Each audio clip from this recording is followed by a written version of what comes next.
South ఇండియాలోనే అతి తక్కువ ధరలకే నాణ్యమైన రత్నాలని అందించే ఏకైక సంస్థ 6JVR.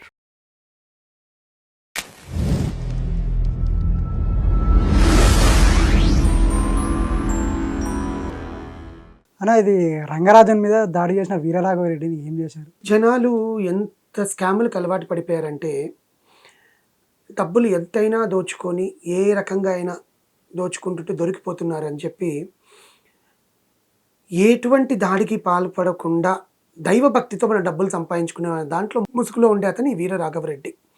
ఇతని గురించి వాళ్ళ ఊరంతా పొగుడుతోంది, ఎందుకంటే ఇతను ఆ డబ్బులన్నీ తీసుకుని అక్కడ పెడుతున్నాడు కాబట్టి. సో ఇతను మన చిలుకూరు బాలాజీ టెంపుల్కి వెళ్ళి రంగరాజన్ గారి మీద దాడి చేయడము, అతని కింద కూర్చోబెట్టి అతని ముఖం మీద ఉమ్మేసి చాలా అంటే చాలా వికృతమైన చేష్టలన్నీ చేయడము, పోలీసులు అరెస్ట్ చేసి అతని అనుచరుల్ని అతన్ని తీసుకుపోవడము జరిగింది. నిన్నటితో కస్టడీకని తీసుకుంటారు, ఎందుకంటే ఇలాంటి కేసెస్కి తీసుకొని వెళ్ళినప్పుడు అసలు వీళ్ళు ఇంతకుముందు ఏం చేశారు అనేది పోలీసు కోర్టులకి కస్టడీని అడుగుతుంది.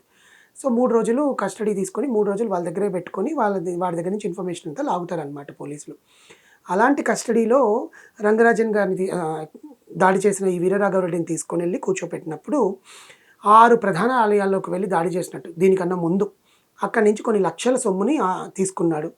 కానీ అరెస్ట్ అయ్యే టైంకి అతని బ్యాంక్ అకౌంట్లో 20,000 తప్ప ఇంకేమీ లేవు. దానికి ముందు రోజే అంతా విత్డ్రా చేసేసి ఎవరికి ఇవ్వాలో వాళ్ళకందరికీ పనిచేసి ఆ డీటెయిల్స్ మాత్రం చెప్పలేదంట. విత్డ్రా చేశాను, నేను అప్పులు తీర్చుకున్నానని చెప్పాడంట అతను. ఇలాంటి మనుషులు అంటే అది కర్మ అండి. మనం జీవితంలో ఒక కర్మ సిద్ధాంతం అని నమ్మితే ఎవరినో ఎక్కడో ఏదో చేసాం, ఇక్కడికి వచ్చి నువ్వు ఏదో సాధించాలి అని అనుకుని దేవుడు నేను పంపించుంటాడు. ఏం సాధిస్తున్నావు అంటే కర్మను సాధించుకుంటున్నావు అనుభవించడానికి. ఇలాంటి వాళ్ళు త్వరగా పోరు. ఒక పూజారిని నువ్వు వెళ్ళి కొట్టి చెయ్యెత్తి వాడిని కాలుతో కొట్టి వాడిని కింద కూర్చోపెట్టి అతన్ని మాట్లాడి దైవత్వంలో ఉన్న అతన్ని దేవుడు తర్వాత పూజారి, దేవుడు వరం ఇచ్చిన పూజారి వరమి లేదంటారు కదా, దేవుడు వరం ఇచ్చిన పూజారి అనే అతను ఆయన దగ్గర నుంచి వచ్చి నీ గోత్రనామాలు చెప్పి నీకు పూజ చేసి నీకు అక్కడ ప్రసాదం అవన్నీ ఇచ్చాను, నువ్వు వెళ్ళి దేవుని తాకి నువ్వు చేయలేవుగా. మనకు శుద్ధి ఉండదు కదా జనరల్గా. వాటికంటూ కొంతమంది ఉన్నారు అర్చకులు, వాళ్ళు దానికి అర్చనాధారణ వాళ్ళ వేదాలు నేర్చుకుంటారు, అక్కడికి వెళ్ళి చేస్తారు. ఎవరు పడితే వెళ్ళి మనం చేస్తే మనకు ఆ పాపం అంటుకుంటుంది.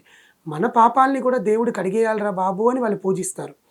అలాంటి వాటి మీద నువ్వు వెళ్ళి దాడి చేసి డబ్బు ఆర్జితం కోసం 20 మంది 30 మంది అమాయకుల్ని అనుకున్నాం, కానీ అమాయకులు కాదు, వాళ్ళకు కూడా తెలిసి ఇలాంటి దాడులని వాళ్ళు కూడా ఈజీ మార్గంలో డబ్బులు సంపాదించుకోవచ్చు సనాతన ధర్మం పేరుతో, హిందుత్వం పేరుతో, రామరాజ్యం పేరుతో అని చెప్పి వాళ్ళు కూడా దీంట్లో భాగస్థులయ్యి ఎంతమంది ఉసురు పోసుకున్నారు, ఎంత పాపం మూట కట్టుకుంటున్నారండి ఈ కాలంలో.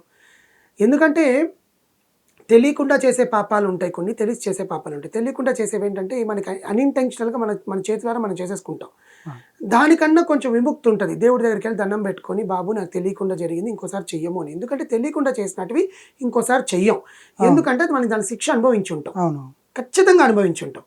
తెలిసి చేసిన దానికి శిక్ష అనుభవించినా కూడా మళ్ళీ ఇదే కదా పడుతుంది శిక్ష ఇంకోసారి చేద్దాంలే, ఇదే కదా పడుతుంది శిక్ష ఇంకోసారి చేద్దాంలే అనే టైప్ ఈ వీరరాఘవరెడ్డి. సో వాడిని పోలీసులు కస్టడీకి తీసుకొని వెళ్ళి వాడి విచారణలో 6 ప్రధాన ఆలయాల మీద వాడు దాడి చేయడము, అందులో నుంచి మొత్తం 18 లక్షలు 19 లక్షలు తీసుకోవడం. దీని మీద కాకుండా ఇంతకుముందు దాడి చేసి తీసుకున్నారు. వాళ్ళు బయటకు వచ్చి చెప్పలేకపోయారు, ఎందుకంటే వీడు రామరాజ్యం అని వాగుతున్నాడు కాబట్టి.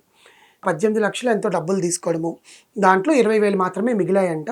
మిగతావన్నీ కూడా వాడు దానం చేయడమో లేకపోతే ఖర్చు పెట్టుకోవడమో ఇంకెక్కడికైనా ట్రాన్స్ఫర్ చేసుకున్నాడో అది ఇంకా విడుదల చేయలేదు. వాడు త్వరగా రిలీజ్ అయ్యి బయటకు వస్తాడని అంటున్నారు జనాలు, ఎందుకంటే ఇలాంటి వాటిలో ఇప్పుడు వాడు ఏం అత్యాచారం కేసు అంతా ఏం చేయలేదు. But Telangana government is so serious, వాడు కనీసమైన ఉండాలి లోపల, శిక్ష పడేలాగానే చేయాలి అని. ఎందుకంటే ఒక అర్చకుడి మీద వాడు చేయడం అనేది it's not good for anyone. ఆ దైవత్వాన్ని కించపరిచినట్టు ఉంటుంది. సో చూద్దాం వాడిని ఏం చేస్తారా అనేది.